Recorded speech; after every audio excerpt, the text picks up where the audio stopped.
Hey YouTube, what's going on? I actually went out again today and actually got quite a huge haul, which I'm pretty thrilled about. But before I get to that, I actually want to show a game I borrowed from work, and it's Borderlands. It's a great game, highly recommend it. It's a mixture of first-person shooter and an RPG. It has some great cell shading graphics, and even the box art looks great. That's awesome. So that's it for that. So I might as well move on to the retro stuff. And I'm going to start off with Nintendo. Of course, all this is boxed. And I'm going to start off NES. Got two black box games, which are the first NES games released.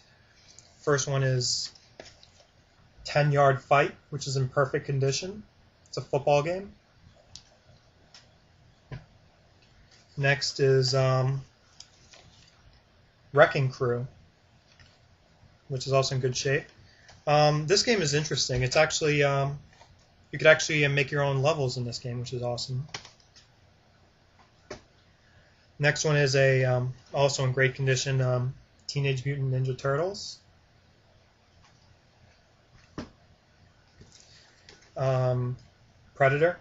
I thought the movie was great, so I wonder if the game's good. I don't know if this game's uncommon, so it's Ninja Gaiden.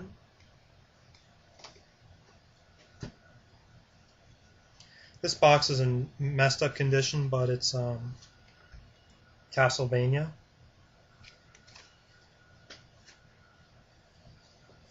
And this one's probably the most interesting box, at least of this batch of games I got today.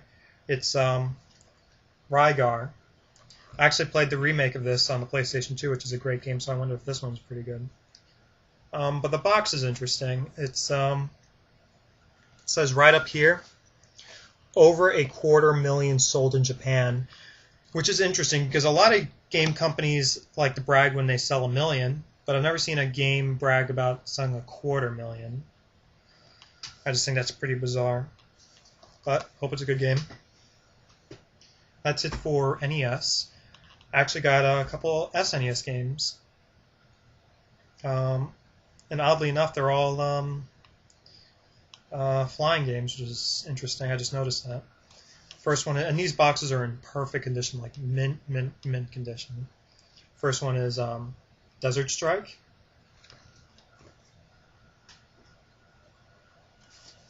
Next is Turn and Burn No Fly Zone with 16 megs of power. Next one is a Super Strike Eagle. And the last one is Wings to Aces High. I guess it's a World War I shooting game.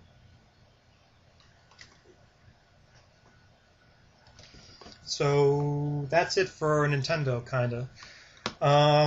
Next is PlayStation.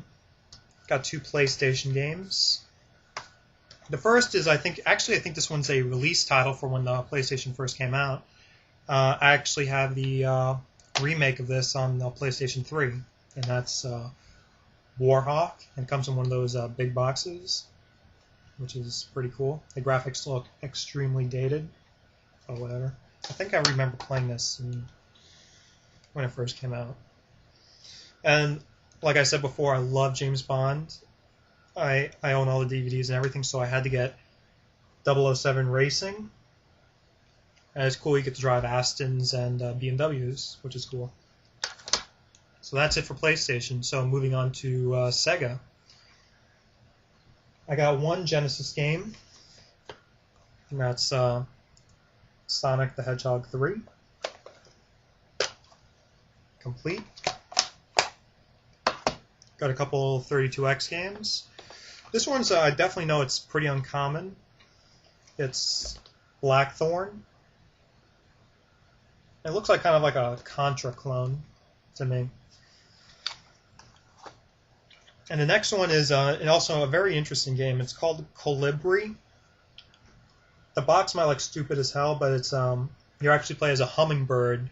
It's a side-scrolling shooting game, which is bizarre. so pretty cool.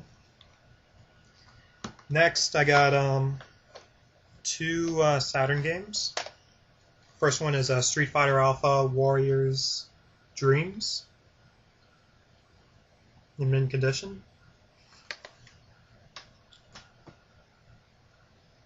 Next I got is Knights.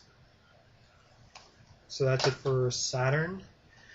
And this one's also pretty interesting. I know they have Sega CD games and then they have CD32X games, but I've never seen a Sega CD32X CD game.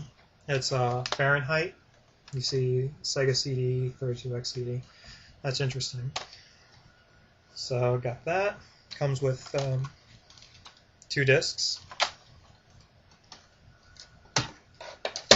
And this one is, I'm probably next to my BioShock, is definitely the centerpiece of my collection. I've seen this game go on eBay for at least a couple $100. I've seen them go for up to, I think, about $600.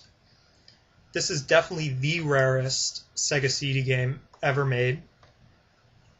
And it was actually made by the creator of Metal Gear, Hideo Kojima.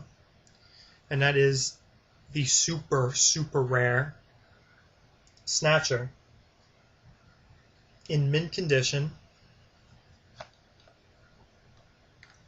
Yeah, I think you play it with like they call it the Justifier. It's like kind of like a gun con. And it's in perfect shape. So I'm extremely thrilled about this. The box is in mint condition, no cracks, no nothing. So this is definitely the centerpiece of my collection.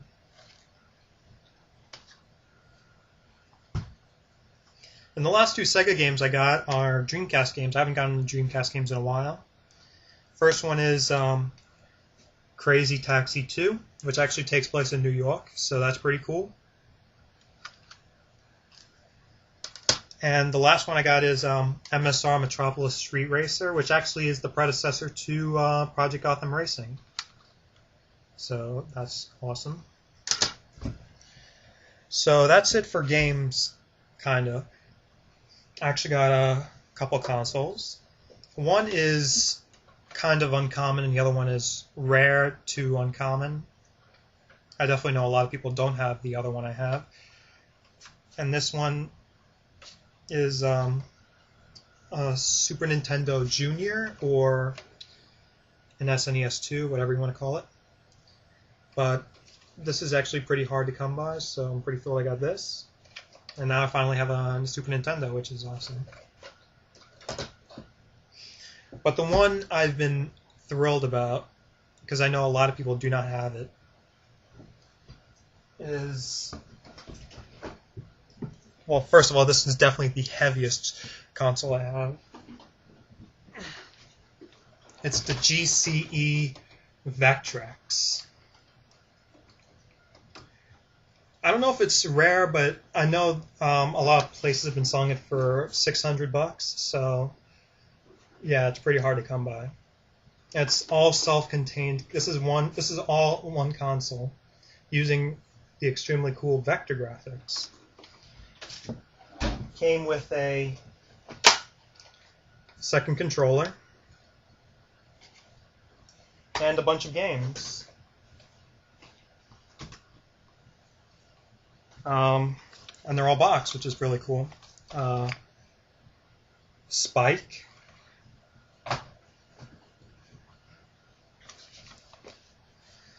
Scramble. This box is in kind of messed up shape.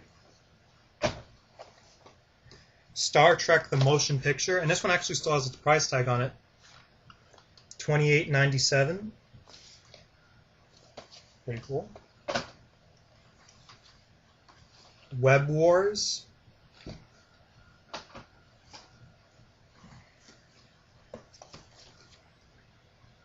Berserk.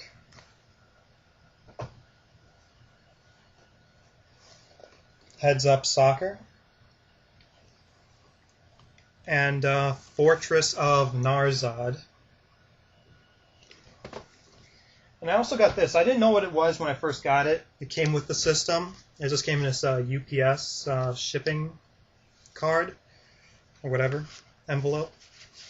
And when I opened it, it actually came with the manual for the Vectrex and all the hard-to-find overlays. So that's an extremely cool bonus. So I'm very happy about that. And yeah, I'm actually going to make a review of the Vectrex pretty soon. So yeah, thanks for watching.